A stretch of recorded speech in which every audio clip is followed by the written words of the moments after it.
Yo guys, Paunchy here, and today I want to show you how to make a simple patch on your Juno X.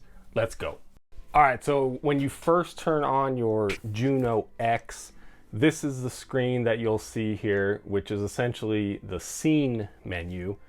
So if we want to create a new patch, first thing you want to do is go over and hit the model/bank button. So that'll take you to the different banks of sounds, and they're kind of grouped by the type of sound, whether it's a Juno sound or other sounds like a flute or something like that. So first thing to do is you want to hit Shift and Init.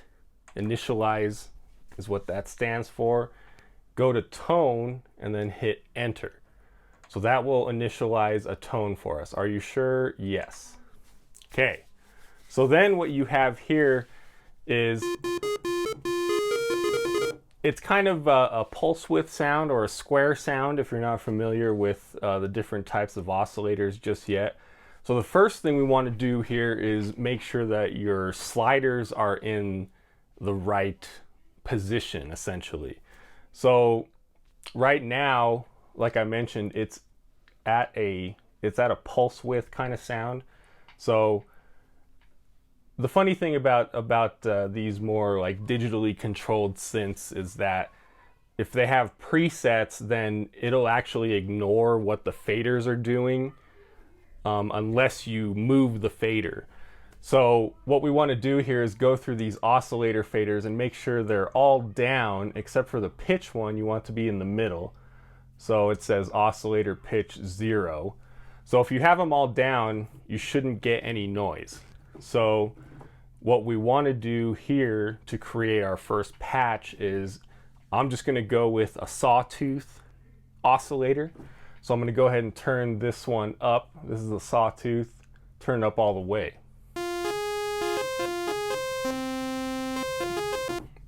So that way we have a sawtooth sound going.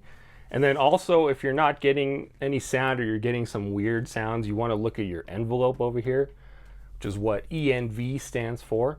So to start out, you want to put your attack all the way down.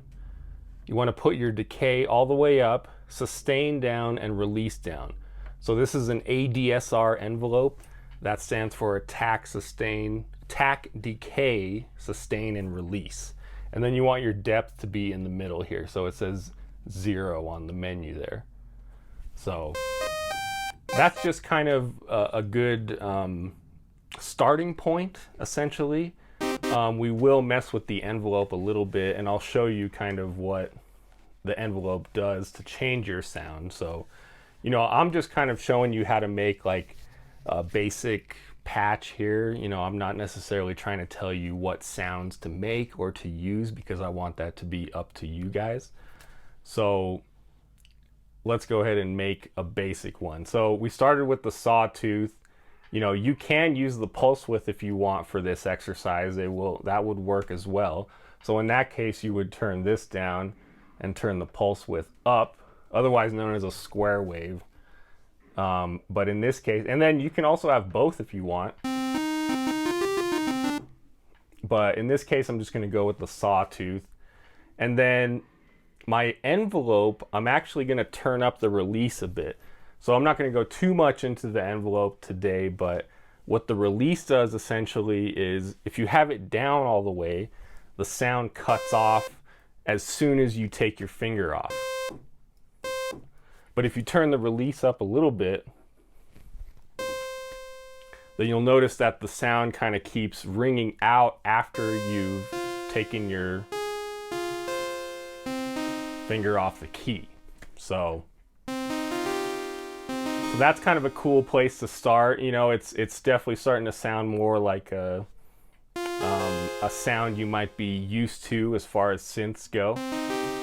And then the next thing we want to do here is we're going to mess with the filter a little bit. So also, I should have mentioned first, you want your filter frequency all the way up, you want your resonance down, and then you want the keyboard also in the middle. So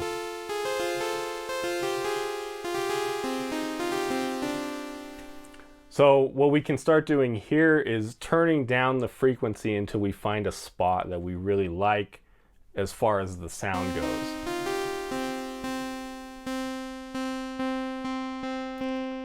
If you turn it all the way down, you'll notice there's no sound because what you're essentially doing is filtering out the whole frequency spectrum. So the more you turn this frequency down, the more you're starting from the high end of the frequency spectrum and you're filtering out everything above that point. So personally, I like it when you filter out a little bit of the highs so you could get kind of like a warmer sound, if you will. Okay, and then last but not least, for this basic patch today, we're gonna add on a little bit of some of the effects. So first off, I want to add some of the chorus. So also another thing to look at here when you initialize a sound is it might start with a little bit of reverb. So if we twiddle the knob here, it was at 0, but there have been times when I initialized the patch and the reverb was up a little bit. So that's something you want to look at. You know, it's not that reverb is bad, it's just that you want to make sure you're starting with a completely initialized tone as far as, so that way you know what exactly is affecting your sound. So we want the reverb down to start, we want the chorus down to start, and we want the delay down to start. So make sure those are at 0.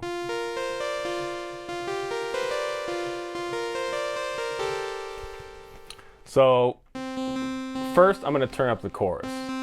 So let's turn it up. And for the chorus, I want to use one of these Juno choruses. So let's check all 3 of them and see which ones we like. Okay.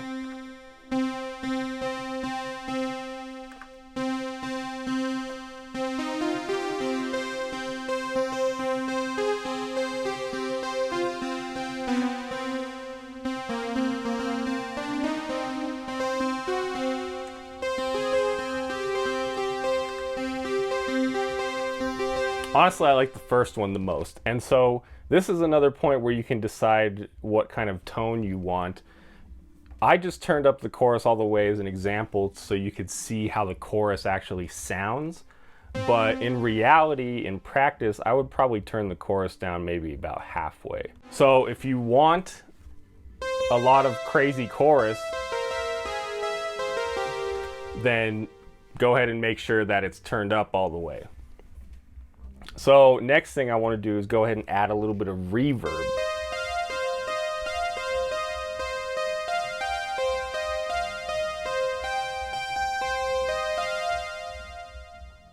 Also with that, probably going to do that just about halfway. And then if you want to get really crazy, let's add a little bit of delay.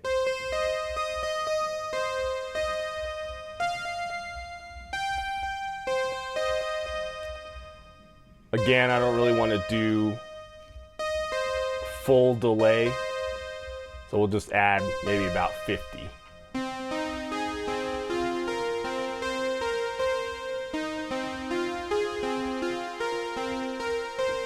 So there you have it. That's pretty much as basic of a patch you can get. We only have one oscillator going.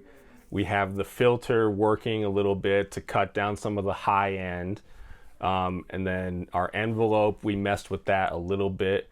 If you want more of, say, a sound that kind of fades in a little bit, you would mess with the attack in that case. So if you turn your attack up,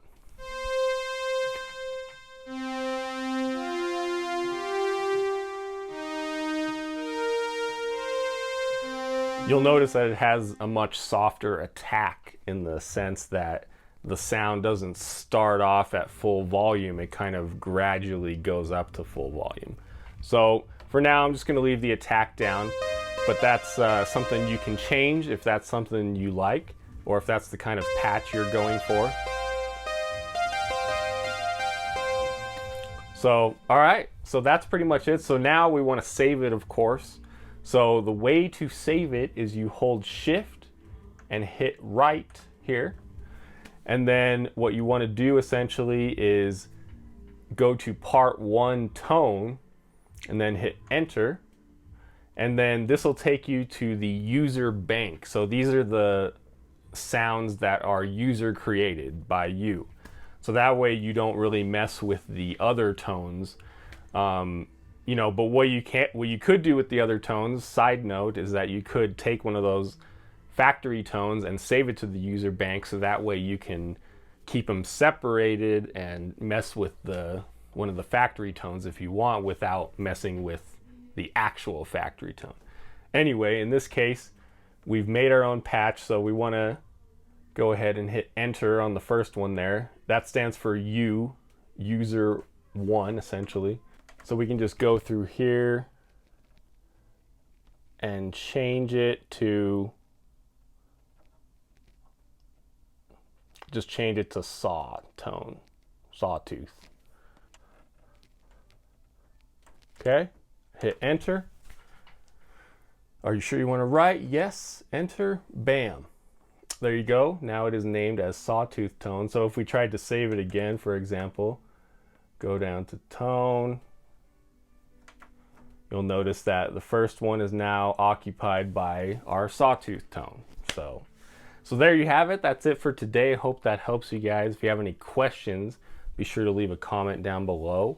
And if you have any comments or requests for other videos, be sure to also let me know. Please subscribe if you haven't already, and I will see you in the next video.